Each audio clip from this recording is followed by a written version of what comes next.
Hello à tous et bienvenue dans un nouvel épisode du Bureau des Histoires.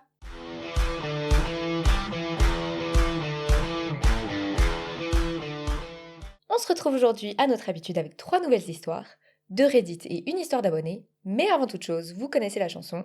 N'oubliez pas, si vous nous regardez sur YouTube, de vous abonner, de mettre un like et d'activer la petite cloche parce qu'on sort 2 épisodes par semaine et vraiment faut pas les louper. Et pour tous ceux qui nous écoutent en podcast audio, n'oubliez pas non plus de vous abonner et de mettre 5 étoiles. C'est très important les 5 étoiles. On insiste beaucoup, 5 étoiles, mesdames et mesdames. Je crois qu'on va s'arrêter là pour le petit moment promo et on va commencer les histoires.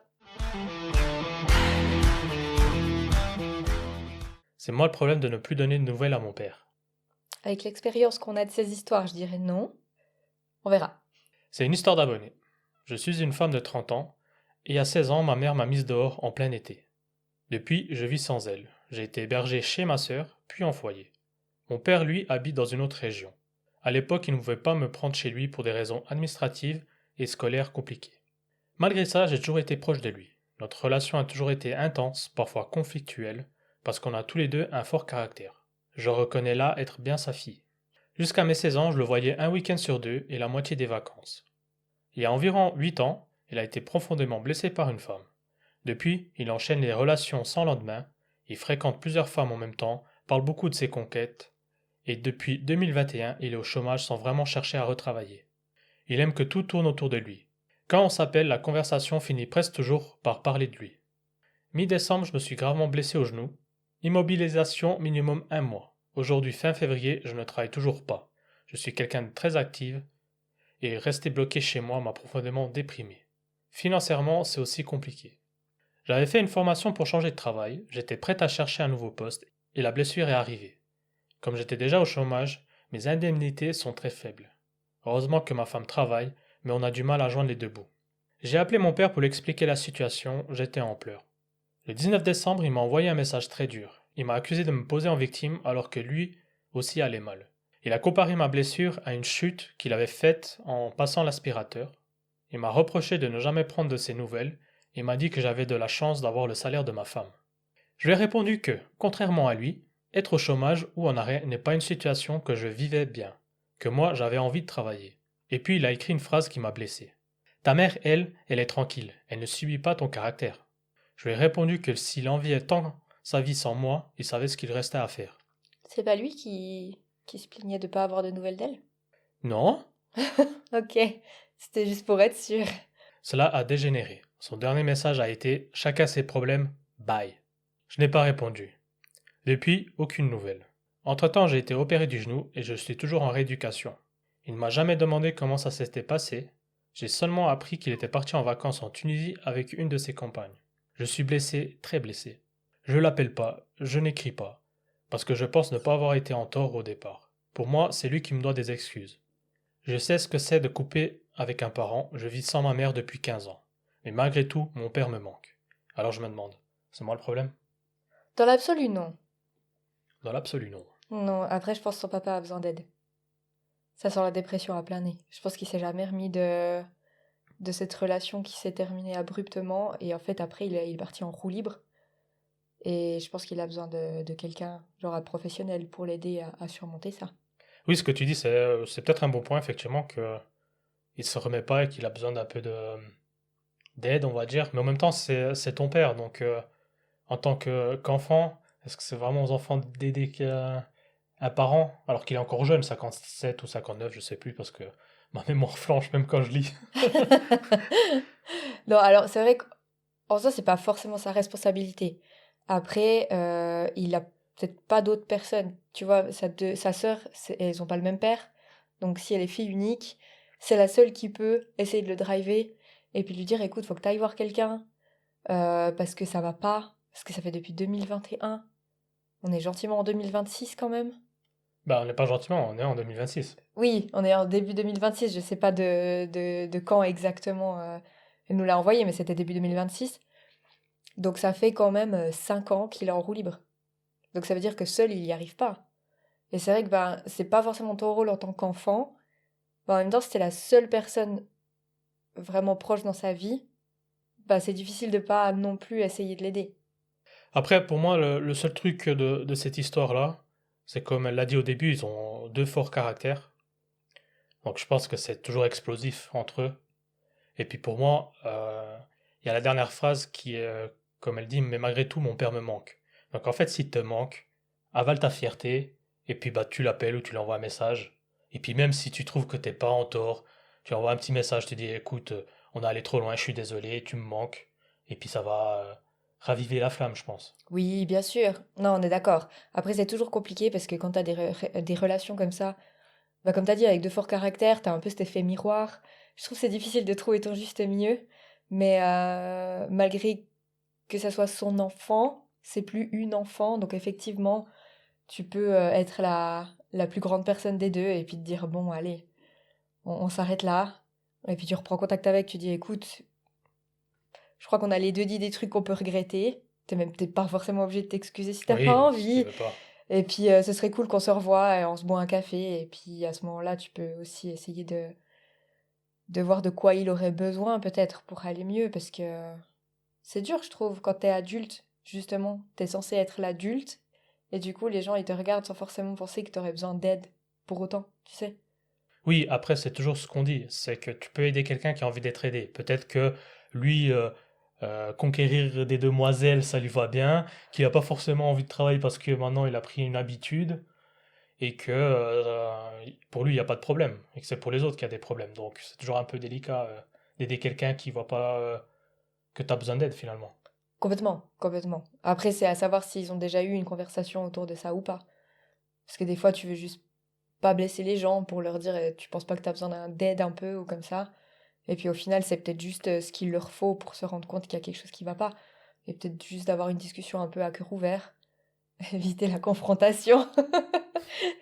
Ça peut aussi des fois débloquer des choses.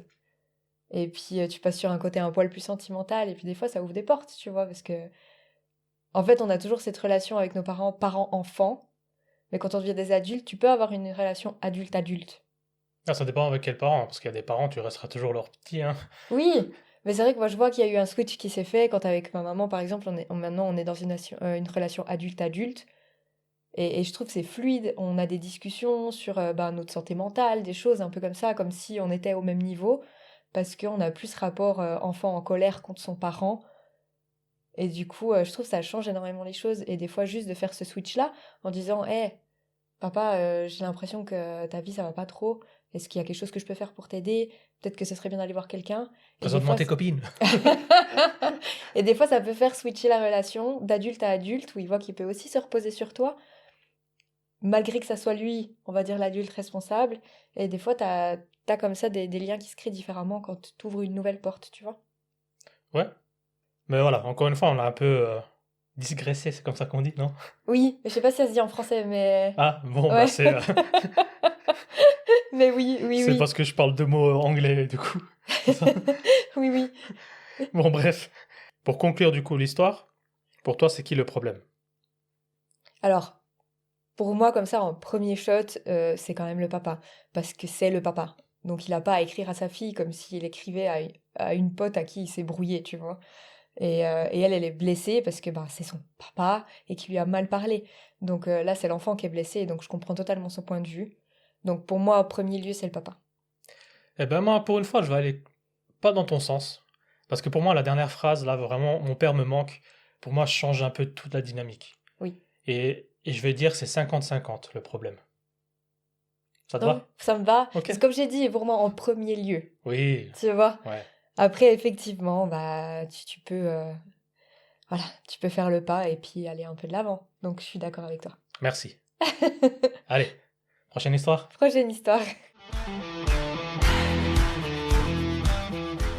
C'est moi le problème de ne pas vouloir partir en vacances avec mon copain et ses deux filles adultes. Oui, c'est toi le problème.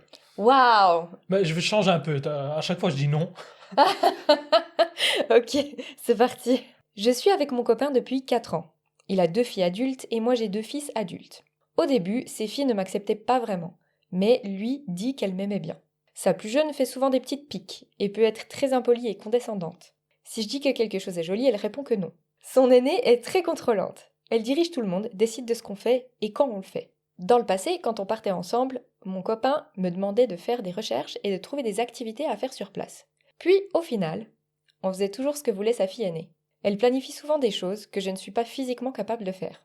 Il me demande souvent où j'aimerais partir ou ce que j'aimerais faire en vacances.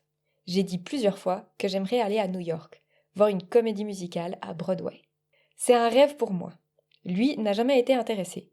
Je lui ai dit que c'était pas grave, que j'irais avec une amie ou avec mes propres enfants. Maintenant, ces filles veulent y aller. Sauf qu'elles veulent voir un spectacle qui ne m'intéresse absolument pas. C'est quelque chose de très personnel pour elles. Elles en parlent tout le temps.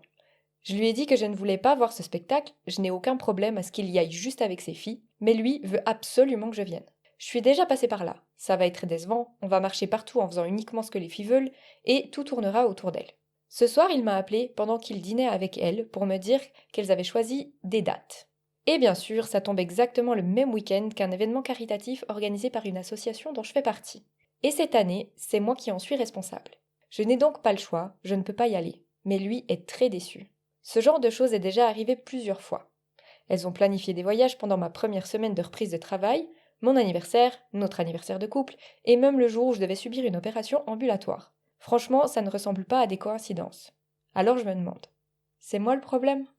Bah non, c'est pas elle le problème. Je voulais tenir le oui jusqu'au bout là, mais non, c'est pas elle le problème, en tout cas dans une partie de l'histoire.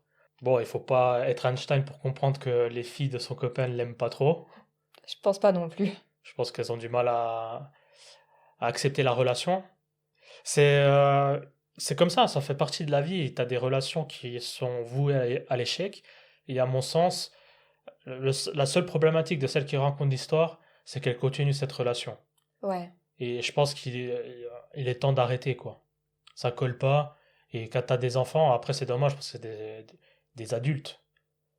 Mais si le père arrive pas non plus à mettre un petit stop et puis à voir qu'il y a un problème, je pense qu'il faut aussi qu'elle se protège elle et puis qu'elle fasse aussi ce qu'elle a envie, quoi. Donc, pas qu'elle s'enferme dans cette relation qui va pas lui convenir, où un jour elle va péter les plombs et elle va commencer à insulter tout le monde, Ouais. et puis ça va partir trop loin. Donc, je pense que si elle si elle nous regarde des États-Unis, moi je lui conseille de partir. Run, run!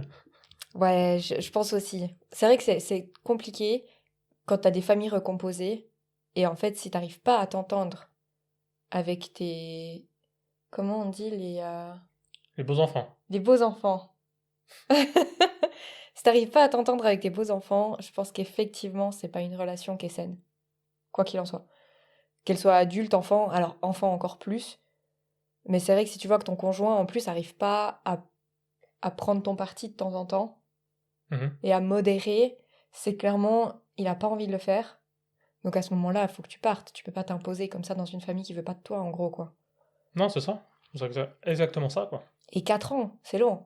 Franchement, elle a du courage, hein. Oui, peut-être après les moments où elle passe avec son copain sont incroyables, elle se sent bien, et c'est juste ces petites attaques de défis, quoi. Ouais, après, tu sais, c'est quand elle a dit qu'elle avait cet événement caritatif, qu'elle en était responsable, c'est quand même... Tu sais, moi, quand j'ai vu ça, j'étais ah, waouh, pas mal! Et puis lui, qui lui dit, ouais, moi, je suis très déçue que tu viennes pas, que tu laisses pas tomber complètement ton travail et cette magnifique opportunité pour venir en voyage où tu vas te faire maltraiter tout le long. Tu sais, cette dynamique-là, je sais pas, elle me... Je suis pas fan, quoi. Oui, je comprends ce que tu dis, mais moi, je pense que le mec, il voit pas ce côté où les filles sont méchantes parce qu'il voit avec ses yeux de papa, et pour lui, c'est juste dommage qu'il soit pas en famille. En tant qu'homme, j'essaie de me mettre à sa place, et c'est ce que j'aurais peut-être ressenti. Et c'est pour ça que j'ai dit au début que pour moi, bah, il faut qu'elle quitte cette relation. Je pense qu'ils sont juste pas faits pour être ensemble, même s'ils ont des attaches, des sentiments, et que malheureusement, il y a des relations qui sont vouées à l'échec, Mhm. et qu'il faut partir, simplement. Ouais, moi je pense que t'as deux genres de relations. T'as les relations qui te poussent vers le haut et t'as les relations qui te tirent vers le bas. Et c'est vrai que si t'as pas un partenaire qui est capable de supporter, tu sais, tes réussites, tes moments de gloire, tes trucs comme ça, eh ben, je suis pas sûre que ça soit très sain dans l'absolu, même s'il y avait pas les filles, tu vois. Oui, mais c'est parce qu'ils n'ont pas la même notion dans la vie. Peut-être qu'elle, l'accomplissement professionnel pour elle, c'est important, et pour le copain, ce qui est important, c'est les moments en famille. Si t'es pas aligné dans ces deux visions de vie, on va dire, bah effectivement, ça va pas convenir à elle, et puis ça va pas convenir à lui, etc. Et puis ça va amener Des finalement des tensions. disputes. Ouais. Donc voilà, on est d'accord, c'est pas elle le problème, quoi. Eh non, c'est pas elle le problème. Ok, désolée pour ton J'essaierai envie la prochaine fois. de tenir jusqu'au bout. On passe à la petite dernière. Oui. C'est moi le problème de refuser de renouer avec mon père après 15 ans d'absence. Ah, je suis partagée. T'es Rien qu'au- Ouais, comme ça, le titre, je sais pas. Donc, je sais pas. J'ai pas la même DA que toi, tu vois, j'arrive pas à me positionner. Je sens la pression là. C'est juste une question, hein, tu sais, c'est pas. Je sais, mais j'essaie d'analyser, tu vois, le titre pour me dire qu'est-ce qui va se passer? Est-ce que c'est par ego? C'est trop dommage. Donc, ouais, voilà. Ok, bon bah, je vais te lire l'histoire, ça va être plus simple. Merci. J'ai 20 ans et je n'ai pas eu de vraie conversation avec mon père depuis mes 5 ans. Ça fait donc 15 ans qu'il ne fait plus partie de ma vie. Pas d'anniversaire, pas de fête, pas de message au hasard pour prendre des nouvelles, rien. Mes parents ont divorcé quand j'avais 4 ans. Au début, mon père avait un droit de visite un week-end sur deux. Il est venu quelques mois, puis c'est devenu de plus en plus irrégulier. Il est annulé parce qu'il devait travailler, puis parce qu'il était occupé, puis parce qu'il avait besoin de temps pour lui. Et un jour, il a simplement arrêté de venir. Je me souviens être assise près de la fenêtre, mon sac prêt à l'attendre. Ma mère a essayé de l'appeler, mais il ne répondait pas. Parfois, il envoyait un message des heures plus tard pour dire qu'il avait un imprévu, parfois aucune explication. Quand j'avais 6 ans, il a déménagé dans un autre état pour un nouveau travail. Il a promis d'appeler chaque semaine. Ça a duré un mois. Après ça, je n'avais des nouvelles que si ma mère le contactait en premier. Et vers mes 8 ans, même ça s'est arrêté. Il ne s'est jamais battu pour avoir ma garde. Il n'a jamais demandé plus de temps avec moi, il a simplement disparu. En grandissant, je voyais des photos de lui sur les réseaux sociaux. Nouvelle femme, beaux enfants, vacances, anniversaires. Il avait l'air d'un père très investi, juste pas avec moi. Et ça faisait encore plus mal. Il était capable. Il ne m'a simplement pas choisi. Oh, Ah, c'est dur ça, hein. c'est horrible. Hmm. J'ai envie de pleurer pour elle, quoi. Quel enfer. À 14 ans, j'ai essayé de le recontacter. Je lui ai envoyé un message pour lui demander pourquoi il ne voulait pas de moi. Il m'a répondu 2 jours plus tard que c'était compliqué et que je comprendrais quand je serais plus grande. C'était tout. Après ça, j'ai abandonné. Le mois dernier, sans prévenir, il m'a écrit. Il m'a dit qu'il avait beaucoup réfléchi, qu'il voulait renouer, qu'il avait fait des erreurs et qu'il ne voulait pas quitter ce monde sans réparer les choses avec sa fille. Je n'ai pas répondu. Il a relancé, il a dit qu'il pensait à moi tout le temps, qu'il voulait qu'on se voie autour d'un café pour tout mettre à plat. Il a même ajouté que sa femme pensait que ce serait bénéfique pour tout le monde. J'ai fini par lui répondre. Je lui ai dit que je ne voulais pas renouer, que j'avais passé 15 ans à faire le deuil d'un père qui était pourtant toujours en vie, que j'avais avancé, que j'ai un beau-père qui, lui, a toujours été présent, que ma vie est stable, et que je ne veux pas rouvrir de vieilles blessures simplement pour qu'il se sente mieux. Il m'a répondu que j'étais froide et injuste. Il a dit que j'avais été un enfant difficile après le divorce et que je l'avais repoussé. Il a ajouté que la relation, ça se construit à deux, et que j'aurais pu, moi aussi, faire plus d'efforts pour garder le contact. Bah oui, à 5 ans, comme ça, tu sors ton petit agenda, puis tu notes des trucs dedans pour être sûr de voir ton père, quoi. Ouais, Ouais, non, mais très bien. tu l'envoies à meeting Zoom. Mhm. Ouais, ouais. Tu lui envoies des petits messages pour dire, eh, t'oublies pas de venir me chercher, comme c'était convenu au préalable. PS, j'ai oublié mon cartable. Non. Ça m'a vraiment touché. J'étais une enfant. J'avais quoi, 5, 6, peut-être 7 ans? Je ne pense pas que ce soit un enfant de maintenir la relation avec son parent. Depuis, certains membres de ma famille me disent que je devrais au moins l'écouter, que ça reste mon père, que je pourrais regretter si quelque chose lui arrivait. Mais je ne ressens pas de regret. Je me sens fatigué, et j'ai l'impression qu'il me recontacte maintenant parce que ça l'arrange, pas parce qu'il veut réellement construire une relation. Alors je me demande, c'est moi le problème? Oh. C'est toujours dur. C'est toujours dur. Non, on va faire la même DA qu'avant. Tu vois, je vais rester là-dessus. Dans l'absolu, non. Elle a le droit d'être dans l'état qu'elle est aujourd'hui, de pas forcément vouloir. Après, c'est toujours dur parce que tu te dis, est-ce que le dernier message qu'elle lui a envoyé, tu sais, l'a touché et que il s'est dit, bordel, je suis responsable en fait de cette froideur. Tu vois, il lui a dit, t'es froide et tout, tu vois. Et peut-être qu'il s'est dit, ouais, j'en suis responsable en fait. Qu'il a réfléchi, qu'il en a discuté avec sa femme, que sa femme lui a dit, écoute, je pense que tu devrais suivre ton feeling, la recontacter, Oui, recréer des liens avec. Et du coup, il s'est remis en question et il revient. Mais c'est toujours difficile de savoir jusqu'où, tu vois, tu peux dire, il a fait l'effort, ça vaut la peine, ou jusqu'où tu peux dire, il en a pas fait pendant 14 ans, envoie le boulet, quoi, tu vois. 15 ans. Oui, 15 ans. Ça fait quand même une année de plus, c'est Oui. beaucoup. Après, clairement, ils ont coupé les ponts, je crois qu'elle avait 8 ans, pas 5. Elle en Oui, a mais en 20, fait, donc... dans l'histoire, tu sens qu'en fait, il donnait de temps en temps des nouvelles, mais c'est pas comme Oui, si non, on est c'était quelque d'accord. chose où tu avais une vraie relation. Non, du tout. Non, franchement, je dirais que si elle est sûre de pas le regretter, et que c'est pas juste parce qu'elle est en colère encore, si elle a décidé de pas reprendre de contact avec, Mhm. je suis totalement d'accord. Par contre, si elle le fait pas, parce qu'elle est blessée et en colère, ça veut dire que ça la touche, ça veut dire qu'elle a toujours une attache pour ce parent qui l'a blessée, et si ça la blesse encore, j'irai. Au moins pour qu'elle puisse se reconstruire, avoir une discussion avec et voir si ça vaut la peine ou pas. Oui, effectivement. Moi, ce que je pourrais dire, c'est que, comme le dit si bien un humoriste que j'aime beaucoup, Edgar Yves, je sais pas si tu connais, Ça me dit rien comme ça. bah, allez voir, il est drôle et puis il fait pas mal de trucs de euh, d'introspection, pas mal de podcasts, il aime parler, puis il a un franc-parler, j'aime beaucoup. Et puis, bah, son père est décédé il y a pas longtemps, je crois 1 an maintenant qu'on enregistre. Et puis, il n'avait pas non plus parlé depuis des années. Je crois que ça faisait aussi 14 15 ans qu'il ne parlait plus à son père. Ok. Et puis, il disait dans un podcast comme ça, si la personne avec qui tu veux plus parler, elle meurt demain, est-ce que tu es OK avec ça? Ouais. Et il disait, si tu es OK avec ça, pas de souci. Maintenant, si t'es pas OK avec ça, avale ta fierté et réécris et essaie un truc de renouer contact. Et c'est un peu ce que je pourrais dire à cette personne qui va jamais nous, nous entendre. Non, mais peut-être ça Mais, va aider d'autres personnes qui sont dans la même situation. mais effectivement, c'est la même chose. C'est qu'il faut se poser la question. C'est si demain la personne disparaît, est-ce que tu es OK avec ça? Et si elle est OK avec ça, bah, je pense qu'il n'y a pas besoin de renouer contact. Surtout qu'elle a un beau-père qui apparemment a repris le relais. Mhm. Donc, pourquoi retourner dans une relation qui peut te refaire du mal et espérer quelque chose, alors que derrière, tu as quelqu'un qui, biologiquement, n'est pas ton père, mais qui a tout fait comme. Donc, Oui, complètement. Non, non, c'est ça, faut voir à quel niveau elle en est par rapport à ce fameux deuil qu'elle dit avoir fait et jusqu'où bah, elle est encore blessée comme un enfant et à ce moment-là, faut qu'elle aille pour réparer son enfant et puis prendre une décision avec tous les facteurs en main. ouais. Donc, ouais. Mais ouais, c'est très juste ce que tu dis. Bon, bah, je pense qu'on est d'accord sur cette dernière histoire pour dire que bah, le problème, c'est pas du tout la personne qui raconte. Non, du tout. Et que, bon, bah, malheureusement, c'est le père qui, encore une fois, n'a pas été assez présent. Ouais. Bon, bah voilà, on arrive à la fin de cet épisode, avec une histoire un peu plus, comment dire, triste quand même, Triste, parce que ouais. c'est vrai que ça fait de la peine.